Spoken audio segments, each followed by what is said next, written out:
Mahalaga po topic natin ngayon para sa may diabetes, takot magkaroon ng diabetes.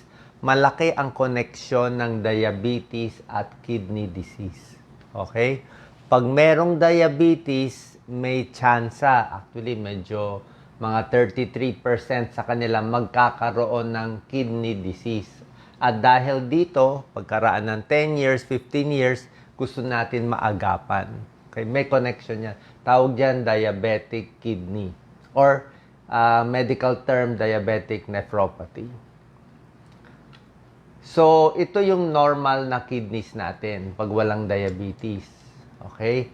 Pag may diabetes, pwede makasira. Actually, ang number one cause ng kidney failure, ng mga dialysis, yung mga kidney transplant ay diabetes. Yan ang sumisira sa kidneys. Pangalawa lang yung high blood. High blood nakakasira ng kidney. Pero ito pa, mas panalo pa. Ang nangyari sa diabetes, di ba sinasabi ko nga sa inyo, di ba?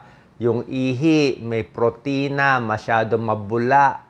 Pag in-examine ang urinalysis, may protein. Ayan, no, nagli-leak yung protina. Hindi lang sugar ang lumalabas sa ihi, kaya nilalanggam yung ihi. Yan, no, nagli-leak yung protein, nasisira yung kidneys. Okay? Kaya tuturuan natin kayo paano to maiwasan. Maganda itong mga slides ni Dr. Talaate na nakita ko siya.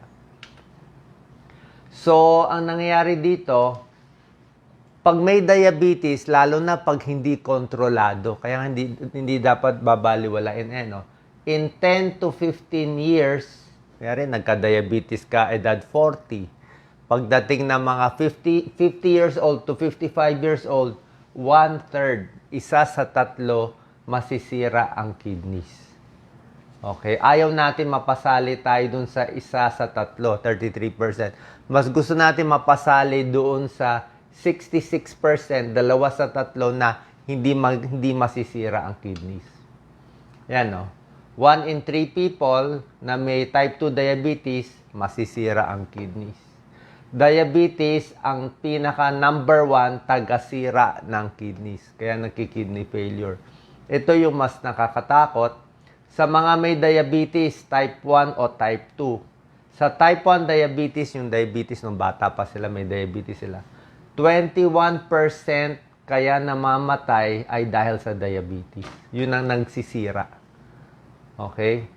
Yan, 21% dahil pala sa kidney disease because of diabetes. 11% naman sa type 2 diabetes, kidney rin ang nagiging problema. Kaya sa Pilipinas, hindi ba kayo nagtataka? Ang dami nating dialysis center kung saan-saan, kahit anong probinsya, may dialysis center. Nasisira ang kidneys dahil sa high blood, diabetes, maalat na pagkain. Hindi nako-control kasi mamaya meron tayong tips paano makaiwas dito. Very important po to.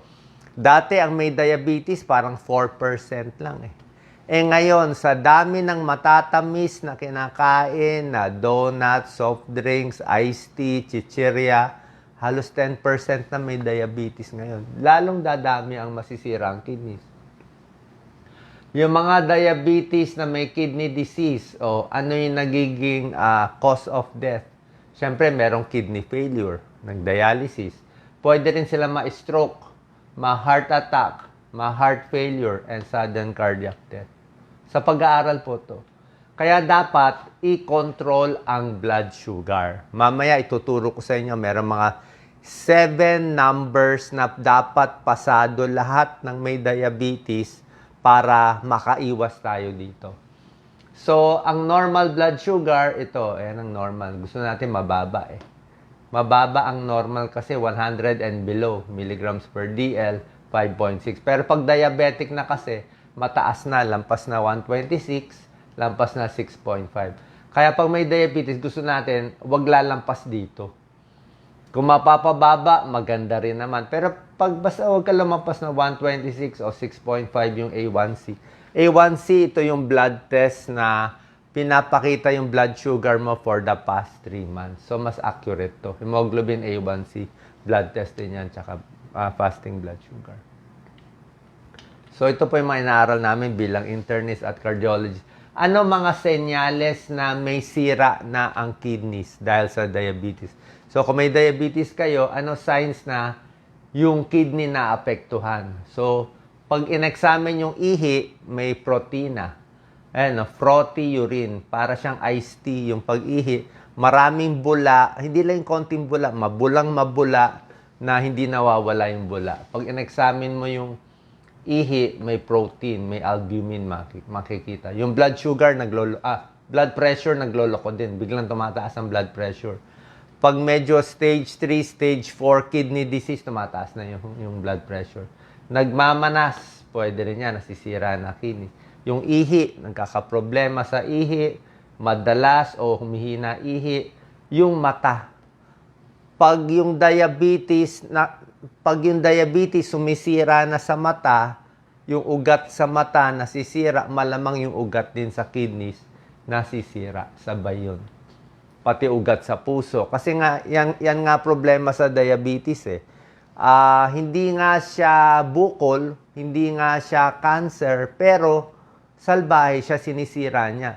Yung ugat sa puso, ugat sa utak, ugat sa paa, lahat sinisira niya, pati sa mata, pati sa kidneys.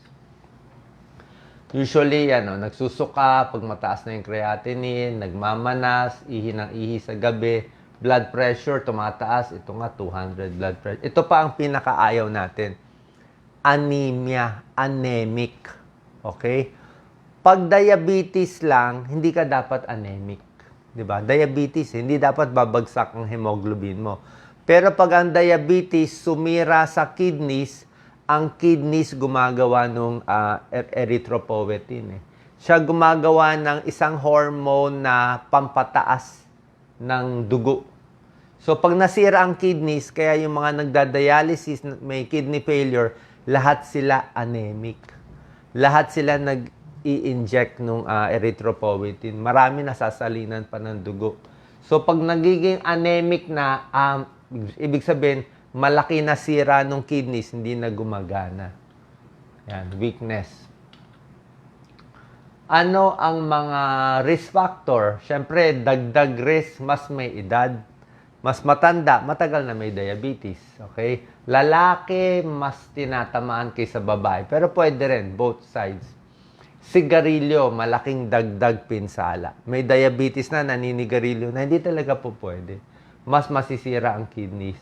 At ibang health condition like overweight, high blood, mataas cholesterol, lahat yan nakakadagdag din sa sira sa kidneys. Pasensya na, medyo malalim tong topic ko.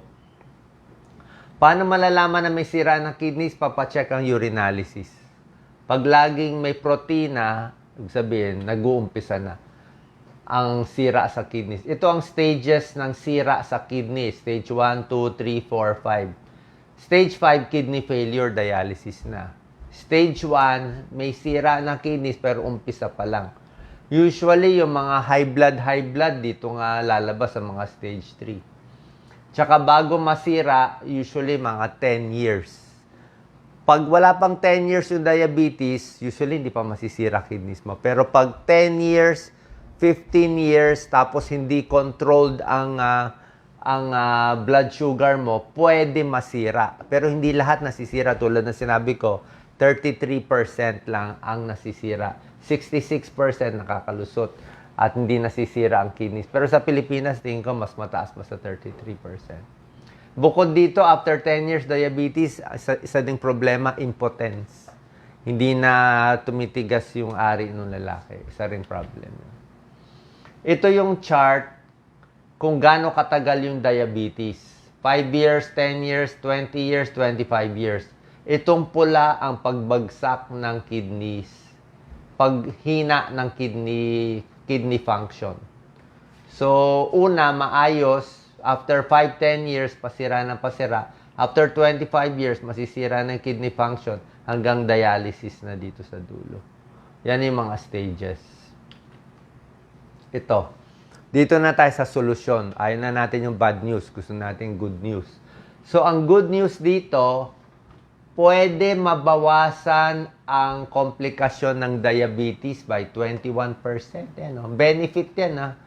Mababawasan yung atake sa puso, 14%. Mababawasan ang stroke, 12%. Mababawasan sira sa mata, sira sa kidneys ng 37%. Makukuha natin lahat nitong magandang benepisyo sa katawan. Panalong panalo. Alam ng doktor to, ganda ng p-value, 0.001. Sabihin, super benefit to kung makokontrol ang blood sugar mo. Kaya kailangan makulit so yung matatamis talaga. Kaya tubig eh. Soft drinks, iced tea, tubig. Buko ba gusto nyo? Tubig na lang. Fruit juice sa lata, tubig na lang. Prutas, pwede siguro mansanas. Pero hindi mangga, hindi grapes. Tubig lang talaga ang pwede pag diabetes. Kasi takot tayo dito eh. Lalo na pag hindi tayo controlled eh. Ito na. 2, 4, 6, 7. Itong 7, kailangan natin to para hindi masira ang kidneys. Dito ang pinakasolusyon. Ito ang bibigay sa iyo ng nephrologist, ng internist. Pag na-control tong 7, panalo kayo, ligtas kayo, normal ang haba ng buhay, hindi magdadialysis, hindi ma-heart attack. Tingnan natin ano tong 7 na kailangan. Pero syempre, doktor nyo. Sa tulong ng doktor nyo, pero kailangan alam nyo. Doc Lisa, kita ba nila? Number 1, blood pressure mo dapat wala pa sa 130/80. Huwag lalampas. Mababa ang level niya. Hindi siya 140/90 ah. 130/80 ang maximum. Kasi nga, may diabetes ka eh. May diabetes at kidneys ang binabantayan eh. Ito mamaya tuturo ko sa inyo. May gamot na binibigay. ACE inhibitor, lahat ng pril, enalapril, captopril, ARB, losartan, valsartan, pipili isa. Yan ang bibigay ng nephrologist nyo. Maximum dose as tolerate. Hindi pwede inumin basta-basta, doktor lang magbibigay. Blood sugar dapat control, less than 6.5. Yan ang gusto. Mga 126 yan, ganyan. Cholesterol dapat mababa. Ano, less than 100 yung bad cholesterol. Hindi pwede anemic. Ayan, delikado ang anemic. Dapat ang hemoglobin 11 o 12. Hindi pwede less than 10. Ito, dapat nga naka-aspirin, pero doktor nyo magsasabi. Doktor lang magbibigay. May pros and cons ang aspirin. At sigarilyo, 0. Bawal manigarilyo kahit nga sa mga passive smoking. Ito po. Pag nakuha natin itong 7, okay na kayo. Kahit kanino kayong specialista, pumunta sa abroad, sa Pilipinas, sa mamahaling ospital, kahit sino pa pinaka-super specialist na pupuntahan nyo, ito pa rin talaga bibigay sa inyo. Ito, pag nagawa nyo to, safe ang kidney, safe ang puso, safe ang diabetes. Kasi nga, ang taas ng risk eh. Ganito nangyayari kasi. Pag-usapan ko lang yung gamot. Ganito kasi nangyayari. Although hindi nyo ito mabibili, maganda alam ninyo para saan yung iniinom nyo. Ito nangyayari pag may diabetic nephropathy. Pag nasisira yung kidneys, lumalaki itong isang artery, lumilit itong isa. So, na-adjust niya ng gamot. Okay? Ito yung gamot. ACE inhibitor, lahat ng pril. Captopril, enalapril, lisinopril, or ARB. Choose one lang. Hindi siya kino-combine. Kung meron ka ng enalapril, hindi mo na kailangan ng losartan. Ito, kahit saan dito, irbesartan, losartan, olmesartan, valsartan, lahat ito. Ayan. So, para makontrol yung kidneys, para hindi lumala, para hindi umabot sa kidney failure, para makontrol, ito ang binibigay. Pero, doktor lang ang magbibigay. Kasi meron lang stage na pwede siya bigyan.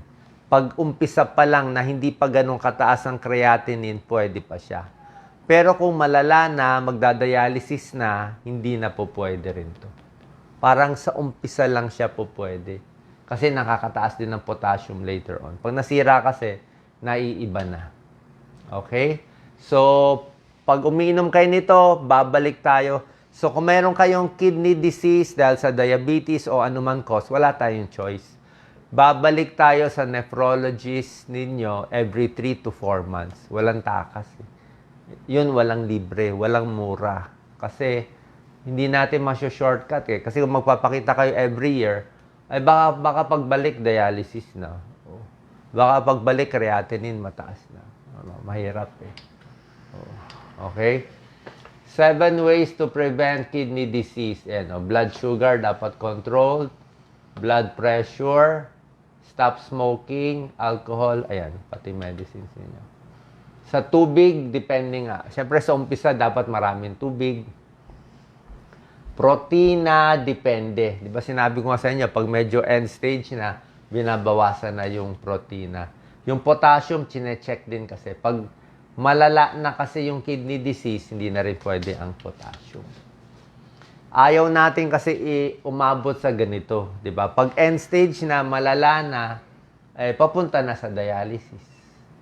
Either hemodialysis, peritoneal dialysis, o kidney transplant. Di ba? Gusto nga natin maagapan siya. Short tips lang para lang makontrol ang diabetes, iwas stress, pag infection, tumataas ang blood sugar, may mga gamot na nakakasira na hindi maganda sa diabetes, mga steroids. Sa protina, dapat tamang-tama lang yung daming kinakain, pati artificial sweetener iwas din kung may diabetes. Okay, black coffee na lang, alak din, bawasan. Huwag madi-dehydrate. Ang diabetic, dapat malamig lang ang lugar. Huwag magpapainit. Huwag magpupuyat. Puyat, mataas ang blood sugar. Okay? Mga bawal kainin, alam nyo naman yung mga matatamis Ayan naman yung mga matatamis. Diba? Naturo ko na naman sa inyo. Siyempre, sa kanin, refined carbohydrates, mas babawasan. Alam nyo naman, di nyo pwede kainin. Konting-konti, kung talagang di kayo makatiis, di maliit na peraso lang. Processed food, fried foods, diba? Fast foods, luto na lang sa bahay. Kasi pag sa restaurant talagang aalatan nila, talagang tatamisan nila. Like kahapon, may nakita kami ni Doc Lisa, croissant.